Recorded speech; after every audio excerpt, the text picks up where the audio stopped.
سوال کرنے والے نے یہ پوچھا ہے کہ آج کل یہ رواج ہے کہ سید گھرانوں میں سید زادیوں کی شادیاں غیر سیدوں سے نہیں کی جاتی، اس کی شرعی حیثیت کیا ہے؟ کیونکہ سوال میں یہ پوچھا گیا ہے کہ بہت سی لڑکیاں ایسی ہیں جن کی شادی اس وجہ سے نہیں ہو پاتی اور ان کی عمر گزر جاتی ہے، تو اس عمل کی شرعی حیثیت کیا ہے؟ کیونکہ برادران اہل سنت نے تشریف فرمائے، مجھے جواب جامع دینا ہے۔ بریلوی حضرات کے ہاں، اہل سنت کے ہاں، بریلوی حضرات کے ہاں سیدانی کی غیر سید سے شادی جائز نہیں ہے۔ فقہ جعفریہ کے اندر ترجیح رکھتی ہے سیدانی سید کے ساتھ، اور غیر سید بچی غیر سید کے ساتھ ترجیح رکھتی ہے، اگرچہ اگر بچی غیر سید ہے اور بچہ سید ہے تو اس میں فضیلت کا عنوان قرار دیا گیا ہے۔ ہمارے یہاں بھی، میں حضرت آیت اللہ بہجت کی خدمت میں تھا، وہ نماز فجر کے بعد نکاح پڑھاتے تھے، اور کچھ واقعات اس کے علاوہ بھی میرے ذہن میں ہیں، لیکن میں ایک وہی مثال دے رہا ہوں کہ وہاں ایک نکاح کے لیے انہیں کہا گیا، تو جب وہ دلہن سے لڑکی سے پردہ لگا ہوا تھا، دلہن اس پر بیٹھی تھی، انہوں نے اجازت مانگنا چاہیے اور نام پوچھا تو وہ سیدانی تھی، اور جو لڑکا تھا یہ سید تھا، معاف کیجیے غیر سید تھا۔ تو انہوں نے اس کے والد سے پوچھا، لڑکی کے والد سے پوچھا کہ تم داماد سید گیر نہیں، اور اردو فارسیاں پوچھا تمہیں سید داماد نہیں ملا؟ تو انہوں نے کہا کہ اس کی عمر نکلی جا رہی تھی اور اس کے کئی رشتے ناکام رہے، تفصیل بتائی انہوں نے جو میں نے سنی، اور جب بہت ساری اس نے اس طرح کی کیفیات بتائیں تو پھر انہوں نے کہا ٹھیک ہے میں پڑھا دیتا ہوں۔ تو ہمارے یہاں بزرگوں کا بھی طور طریقہ یہ رہا ہے، اور ظاہر ہے ہمارا جو مرجع یا مجتہد ہوتا ہے وہ اپنی جیب سے کوئی بات نہیں کرتا، اس کے پیش نظر احادیث اور روایات ہوتی ہیں، اور اس کے پیش نظر علم دین کی اساس ہوتی ہے۔ تو ترجیح کفر کی بنیاد پر شرط یہی ہے کہ سیدانی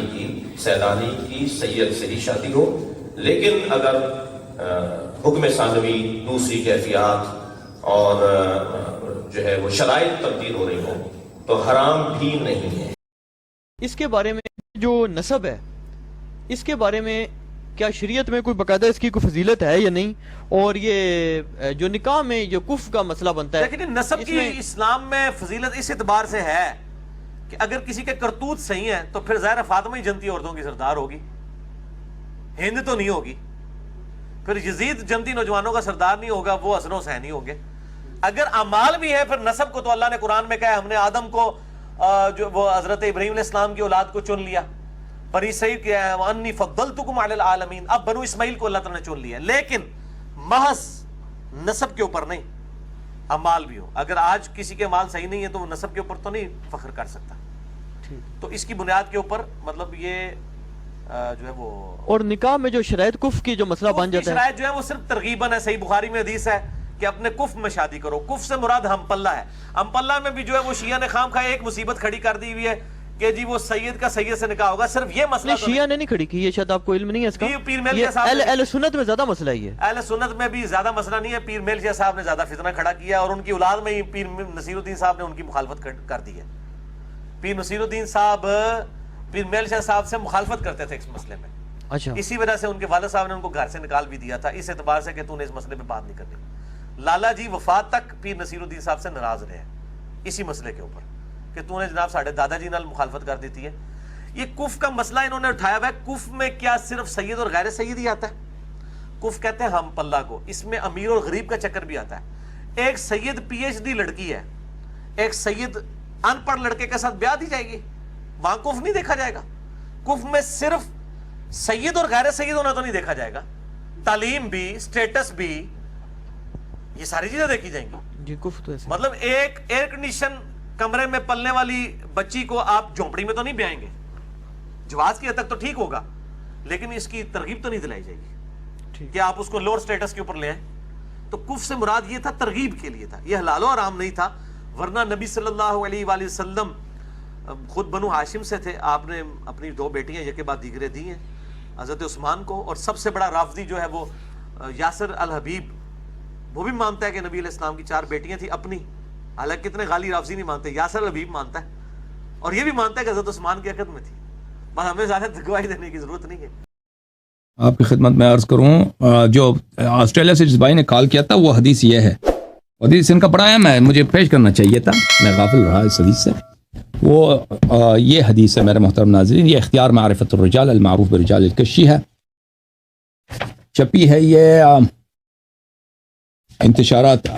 آثار العلامہ المصطفی ایران میں چھپی ہے، یہاں پہ صفحہ نمبر 386 ہے، حدیث نمبر 711 ہے۔ یہاں پر میرے محترم ناظرین یہ حدیث یہ ہے کہ یہاں پر معلّہ ابن خنیس کی جب شہادت ہوئی ہے تو اس وقت مدینہ کا جو گورنر تھا اس کے ساتھ بات چیت ہوئی امام جعفر صادق علیہ السلام نے، اس نے امام جعفر صادق علیہ السلام پہ اس طرح اعتراض کیا، وَأَنْتَ قَدْ أَتَيْتَ ذَنْبًا لَا يَغْفِرُهُ اللَّهُ لَكَ، اے جعفر صادق سلام اللہ علیہ، آپ نے ایک ایسی گناہ کیا جس کو اللہ کبھی معاف نہیں کرے گا۔ قال وما ذلك الذنب وما ذاك الذنب، امام علیہ السلام نے فرمایا وہ کون سی گناہ ہے کہ میں نے کیا اللہ اس کو کبھی معاف نہیں کرے گا؟ قال زوجت ابنتك فلانا الاموی، آپ نے اپنی بیٹی کو فلانی اموی سے، بنی امیہ کے آدمی سے تم نے اپنی بیٹی کی شادی کرائی ہے۔ قال ان كنت زوجت فلانا الاموی فقد زوج رسول اللہ صلی اللہ علیہ وآلہ وسلم عثمان ولی برسول اللہ صلی اللہ علیہ وآلہ وسلم اسوہ، انہوں نے فرمایا کہ اگر میں نے کیا ہے بنی امیہ کو رشتہ دیا تو رسول نے بھی دیا تھا، پیغمبر صلی اللہ علیہ وآلہ وسلم نے بھی دیا تھا۔ تو اس میں ان کی بات صحیح ہے تیور بھائی کی آسٹریلیا سے، اس حدیث میں واضح طور پر ہے کہ امام جعفر صادق علیہ السلام نے اپنی بیٹی کا رشتہ بنی امیہ میں دیا تھا، بنی امیہ میں دیا تھا۔ اور بنی امیہ اس طرح نہیں تھا کہ سب وہ کٹر ناصبی تھے، بنی امیہ میں شیعہ بھی تھے، بنی امیہ میں بڑے مولائی لوگ بھی تھے۔ میں آپ کی خدمت میں ایک حدیث پیش کروں، یہ کتاب ہے الاختصاص، تالیف شیخنا المفید رحمۃ اللہ علیہ، ملاحظہ فرمائیے اس کتاب میں صفحہ نمبر 85 میں یہاں پر روایت ہے کہ سعد بن عبد الملک حضرت امام باقر علیہ السلام کے پاس آئے، وکان یسمیہ سعد الخیر وہو من ولد عبد العزیز بن مروان، وہ اس کو امام کاظم علیہ السلام کہتے تھے سعد الخیر، اور وہ عبد العزیز بن مروان کے اولاد میں سے تھا۔ وہ امام باقر علیہ السلام کے پاس آئے، فبینا ینشج کما تنشج النساء، ایک دفعہ وہ رونے لگا، چیخ و پکار جیسے عورتیں روتی ہیں نا اسی طرح زار زار رونے لگا۔ فقال له ابو جعفر علیہ السلام ما یبکیک یا سعد، امام باقر علیہ السلام نے اس سے پوچھا کیوں تم روتے ہو سعد، وجہ کیا ہے؟ اس نے کہا وکیف لا ابکی وانا من الشجرۃ الملعونۃ فی القرآن، میں کیسے نہ روں، میں شجرہ ملعونہ میں سے ہوں، تو قرآن میں اللہ نے جس شجرہ جس خاندان کو اللہ نے لعنت کی ہے بنی امیہ، میں اس خاندان سے ہوں، کتنا میں بدقسمت ہوں، میں روتا ہوں اس لیے رو رہا ہوں۔ فقال له، امام علیہ السلام نے فرمایا لست منہم، آپ بنی امیہ میں سے نہیں ہیں، انت اموی منا اہل البیت، آپ اموی ہیں لیکن اہل بیت میں سے ہیں۔ اما سمعت قول اللہ عز وجل یحکی عن ابراہیم فمن تبعنی فانہ منی، کیا تو نے قرآن میں نہیں سنا کہ اللہ تعالیٰ نے حضرت ابراہیم علیہ السلام کے قول سے نقل کرتا ہے کہ جو میری اتباع کرتا ہے وہ میرا ہوتا ہے، جو میرا اتباع کرتا ہے وہ میرے اہل بیت میں سے ہے۔ اچھا میں آپ کی خدمت میں ایک اور حدیث پیش کروں۔ محترم ناظرین، یہ کتاب محاسن برقی، احمد بن محمد بن خالد برقی رحمۃ اللہ علیہ کی بہت ہی شاندار نورانی کتاب،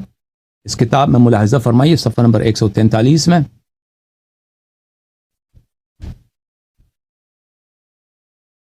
یہاں پر حضرت امام جعفر صادق علیہ السلام نے اپنی شیعوں سے فرمایا ہے انتم آل محمد، انتم آل محمد، آپ آل اہل البیت علیہم السلام میں سے ہیں، شیعہ اہل بیت میں سے ہے، آپ اہل بیت علیہم السلام میں سے ہیں۔ فرمایا لأن لكل شيء جوهرا وجوهر ولد آدم محمد صلی اللہ علیہ وآلہ ونحن وشیعتنا، ہر چیز کی جوہر ہوتی ہے، ہر چیز کی ایک جوہر ہوتی ہے، جیول ہوتی ہے، جیول سمجھتے ہیں انگلش میں، زینت ہوتی ہے، بنی آدم کی زینت رسول اللہ صلی اللہ علیہ وآلہ وسلم اور ہم اور ہمارے شیعہ۔ تو شیعوں کی بڑی تعریف ہے احادیث میں، ان کی بڑی عزت ہے کہ وہ اہل بیت علیہ السلام کے ساتھ ہیں، اہل بیت میں سے ہیں۔